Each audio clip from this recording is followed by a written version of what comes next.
This is budget week. So the big budgets, transportation, capital, and operating are coming out.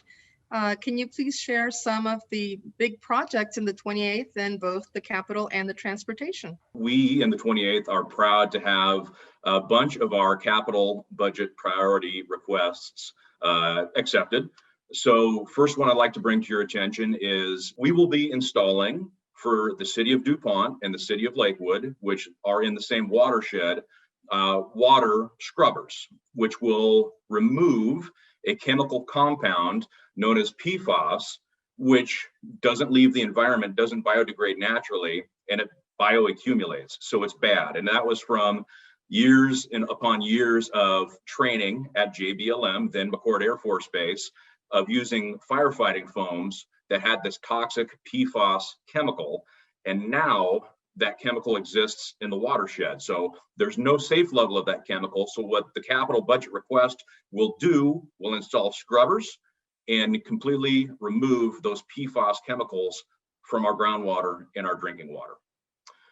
Another capital project that I'm excited to tell you about is ADA, Americans with Disabilities Act, accessibility for the American Lake Park at the north end of the park, or what you might recognize as the old seaplane base. We have now a lot of people going to the park, just as we always have been, but now because of COVID, we've had more people wanting to use the park than ever.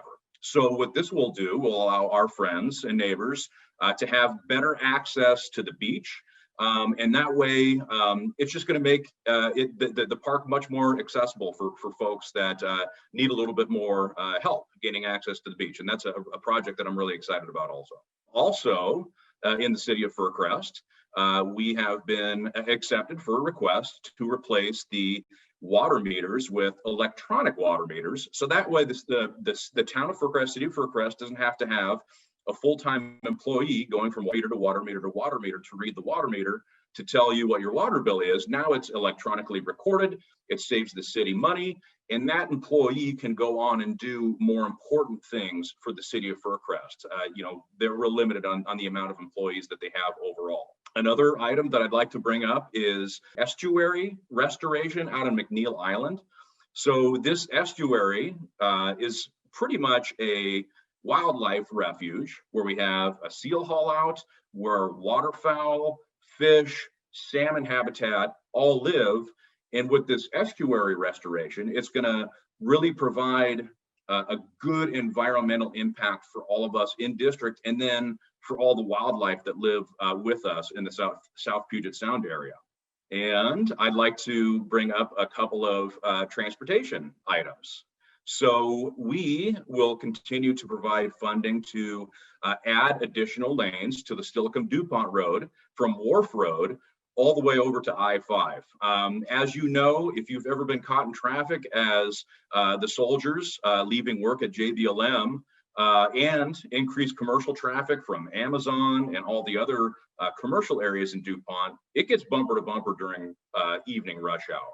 So this is going to provide a lot of congestion relief to folks leaving JBLM, going home to Fort Lewis, going home south to Lacey, wherever you're looking to go to at that time of the day, and certainly also in the morning when it gets backed up. That's an important project.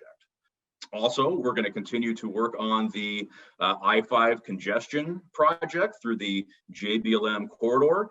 It's a big project, but it's very important, and we're going to continue to work on it until it's done. And it's going to also provide a lot of congestion relief for everyone traveling up and down I-5 through that corridor.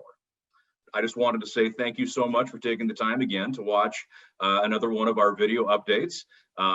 This has been a real pleasure to talk to you about the exciting capital and transportation requests that are going to have a good positive impact on the 28th district. So thank you so much for joining.